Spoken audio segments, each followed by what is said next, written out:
The Rolling Stones rocking the Ralph, bringing 50,000 people to their feet. Well, today, some of the people who had close encounters with the band over the weekend are sharing their stories, and they told me they'll be telling them for years to come.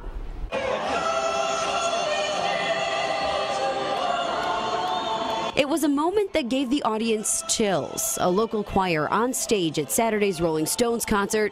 It was probably the biggest performance of their careers, and a couple months ago, only one person in Buffalo knew it was happening.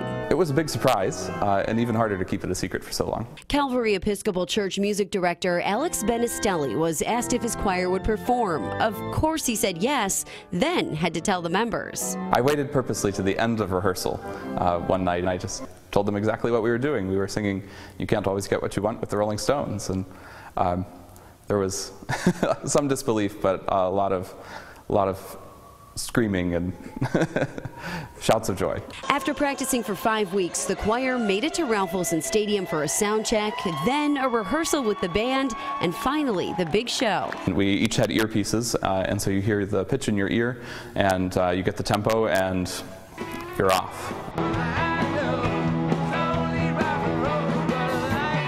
But before they even hit the stage Saturday, the Stones were out and about in Western New York. Drummer Charlie Watts is an architecture buff, and one of Buffalo's biggest landmarks, was wondering if he'd stop by. We had hoped that we might hear from him, but it was actually Mick Jagger who made a request through his personal assistant to tour the Martin House. Jagger and Watts took a private tour through the Frank Lloyd Wright home. Mick Jagger actually commented on some of the Japanese aesthetic that you see in Wright's design, so it was interesting. He had a trained eye, I think, if you would ask me about it.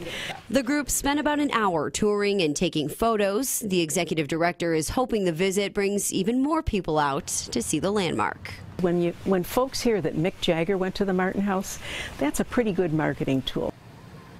Yeah, it sure is. And the director also told me that tours sold out Saturday and Sunday after word got out that the Stones visited. And earlier today, Mick Jagger tweeting this tweet out: "Thanks, Buffalo, for a fantastic night on Saturday. A great way to finish the U.S. leg of our zip code tour. See you on Wednesday, Quebec City."